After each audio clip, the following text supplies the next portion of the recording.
पूज्य श्रद्धेय गुरुदेव, समदर्शी किसे कहते हैं और समवर्ती किसे कहते हैं, दोनों में अंतर स्पष्ट कीजिए। ओम यं मेधां देवगणः पितरश्च उपासते तया मां मध्यमेधाग्ने मेधाविनं कुरु तया मेधाविनं कुरु। ओम शांति शांति शांति ओम।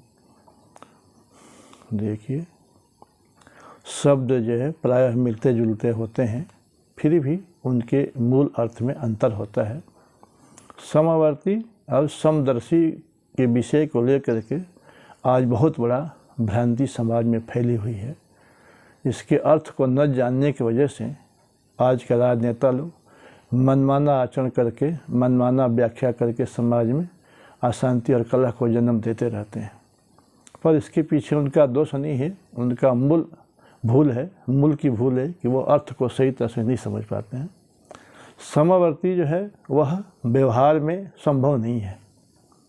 समदर्शी का जहाँ तक बात आई है, समदर्शन का मतलब है कि हम सब में चेतना को समाज समझें, सभी में जीवात्मा का सुख दुख को, हानि लाभ को, उन्नति और पतन की स्तर को हम समझने का प्रयास करें एक समान। पर व्यवहार सबसे एक समान नहीं किया जा सकता है, क्योंकि यह व्यवहार एक समान सबसे केवल मृत्यु कर सकती है। इसीलिए जो व्यक्ति मृत्यु को और जीवन को एक देखता है वह भूल करता है। जीवन की परिभाषा, जीवन की सीमा, जीवन का क्षेत्र अलग है और मृत्यु का क्षेत्र अलग है। एक मृत्यु ही ऐसी है जो संसार में सबसे बराबर व्यवहार करती है। मृत्यु सब में समान होती है, सबकी समान होती है। किसी बहाने मृत्यु हो, पर मृत्यु का स्तर एक समान होता है। सभी में चेतना जब बाहर हो जाती है तो सभी का शरीर निष्क्रिय हो जाता है और किसी भी क्रियाकलाप को करने वाला नहीं रह जाता। तो मृत्यु तो समान होती है, पर व्यवहार अपने शरीर से भी व्यक्ति समान नहीं कर सकता है, क्योंकि संसार में देखा जाता है कि सबका अलग अलग क्षेत्र है, अलग अलग बर्ताव है, सबका अलग अलग योग्यता है, अलग अलग क्षमता है, अलग अलग रुचि है, अलग अलग व्यवहार है और अलग अलग लेवल भी है। तो सबको एक लेवल पर रख करके सारा काम संभव नहीं है। घर में मुखिया एक होता है, पर अन्य लोग सब उसकी बात मान के चलते हैं, उससे सलाह लेते हैं और उसके इशारे पर जिसको जो जो दायित्व दिया देता है घर का मुखिया, वह लोग अपनी अपनी जिम्मेदारी निभाते हुए समाज का एक सूत्र में बांध करके उन्नति की दिशा में ले जाते हैं। पर वहाँ भी सबकी योग्यता, सबकी क्षमता, सबका स्तर को देख करके ही मुखिया उनको जिम्मेदारी सौंपता है। एक बच्चा है वह 5 किलो वजन उठा सकता है और एक बड़ा व्यक्ति है 50 किलो वजन उठा सकता है, तो दोनों से बराबर काम नहीं दिया जा सकता। इसीलिए जो है वहाँ विवेकशीलता की बहुत बड़ी आवश्यकता है। समान जहाँ दर्शन की बात है, वहाँ बहुत बड़ी विचारशीलता, बहुत बड़ी समझदारी चाहिए, तभी समाज में व्यवहार और परमार्थ दोनों सिद्ध हो सकता है। आध्यात्मिक और भौतिक दोनों का सामंजस्य बन सकता है। विद्यालय में हर बच्चे का अलग अलग क्लास होती है, अलग अलग स्तर होता है, अलग अलग पाठ्य विषय भी होता है और अध्यापक भी अलग अलग विषयों का अलग अलग होता है। पर सबकी सफलता का प्रयास, सबको आगे बढ़ाने का प्रयास, शिक्षक सबको बोध कराने का प्रयास बराबर करता है, पर उनके स्तर में भिन्नता हो जाती है और भिन्नता का होना ही समाज में व्यवहार को सिद्धि का साधक है। यदि सबको हम एक समान, एक डंडे से हाँकते हैं तो कोई संस्था, कोई परिवार, कोई समाज कभी उन्नति को प्राप्त नहीं हो सकता है। एक ही दवाई 1000 मरीजों को हम देते हैं तो किसी के लिए मृत्यु का कारण बन सकती है, तो किसी को स्वास्थ्य दे सकती है। इसीलिए समान व्यवहार की संभावना करना बिल्कुल नासमझ लोगों की बातें हैं, बेबुनियाद बातें हैं, बुद्धिहीन लोगों की बातें हैं, जो आजकल प्राय नेताओं में देखा जाता है। वो समान व्यवहार की बात करते हैं पर संभव नहीं है। पैर से हम चल सकते हैं, पैर से देख नहीं सकते।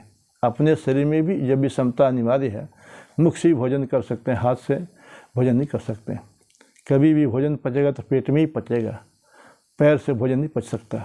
इसीलिए समाज में सबका स्तर को देखते हुए व्यवहार करना ही वास्तव में सम बर्ताव है, सम दर्शन है। और सम बर्ताव सिर्फ मृत्यु कर सकती है, सबके साथ बराबर व्यवहार। पर विषमता में सृष्टि है और समता में प्रलय होता है।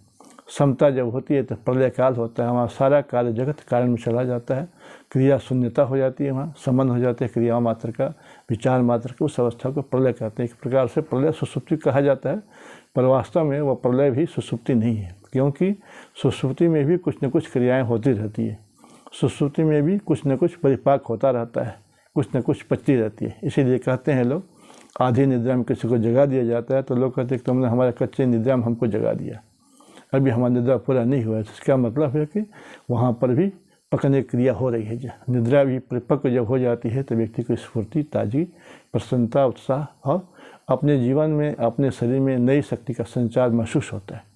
पर यदि आधी निद्रा में जगा दिया जाता है तो व्यक्ति को क्रोध होता है, तनाव होता है, चिंता होती है और एक तरह से उसको असुविधा बनती है। वो कहता है कि हमें आधी निद्रा में जगा दिया, तुमने सही नहीं किया, गलत किया।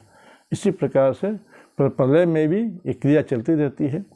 सृष्टि का जैसे जैसे प्रलय का क्षण बीतता जाता है वैसे वैसे अपना उसमें भी परिपक्वता आती जाती है। जब सृष्टि में की क्षमता, प्रकृति को उत्पन्न करने की, संसार को पैदा करने की क्षमता जब परिपक्व हो जाती है प्रलय काल में रह करके, तब परमात्मा इस सृष्टि के मटेरियल से, सामग्री से संसार को पुनः उत्पन्न करने का क्रियाकलाप चालू कर देता है और जिससे परमाणु सक्रिय होकर के नाना प्रकार के नाम रूप आकृति का विस्तार हो जाता है, फैलाव हो जाता है और समाज में व्यवहार के स्तर पर आते आते करोड़ों वर्ष सृष्टि को बनने में भी लग जाते हैं और नष्ट होने में भी लग जाते हैं। कोई भी चीज़ संसार में एकाएक आना अचानक नहीं होता है, सबका सिस्टम है, सबकी व्यवस्था है, सबका एक तरीका है। इसी प्रकार संसार में भी बनने का भी और मिटने का भी एक तरीका है। इसी प्रकार व्यवहार में भी सबको स्तर को देखते हुए उचित व्यवहार करना ही वास्तव में समदर्शिता है। पर सम्मान बर्ताव की कल्पना जो करते हैं लोग, वो ना समझ लोग लेकर चलते हैं। बुद्धिमान व्यक्ति जानता है कि नहीं, पर व्यवहार जो है, समान व्यवहार सबसे नहीं हो सकता है, समान दर्शन हो सकता है। क्योंकि सुख दुख सबका बराबर होता है, हानि लाभ सबका बराबर होता है, मान और अपमान भी सबका बराबर होता है, पीड़ा और पतन भी सबका बराबर होता है। इसलिए सब में अंतरात्मा को देखते हुए किसी के साथ अनुचित व्यवहार न हो, किसी का तिरस्कार न हो, किसी को ठेस न पहुंचाया जाए, किसी के भीतर भी हतोत्साहत उत्पन्न न किया जाए, किसी भी व्यक्ति की आत्मा का हनन न किया जाए। सबको उचित यथास्थान सम्मान मिलना चाहिए, सबको ऊंचा उठने का अवसर मिलना चाहिए, सबको आगे बढ़ने का भी चांस मिलना चाहिए। क्योंकि मनुष्य जाति हमेशा आगे बढ़ने के लिए, उन्नत होने के लिए सब परमात्मा ने भेजा है संसार में। हर मानव को अपनी उन्नति के लिए जन्म सिद्ध अधिकार है, आगे बढ़ने के लिए जन्म सिद्ध अधिकार है, ऊंचा उठने के लिए भी जन्म सिद्ध अधिकार है। परमात्मा कहता है वेदों में, हे मानव, तेरा हमेशा उन्नति होना चाहिए, पतन कभी नहीं होना चाहिए। क्योंकि तुझको हमने ऊंचा उठने के लिए बल सामर्थ्य दे करके तुझे भेजा है। तू अपने को भी निराश मत समझ, हताश मत हो, अधीर न हो, किंतु प्रयत्न कर। प्रयत्न करने वाले को मंजिल हर हाल में मिल जाती है।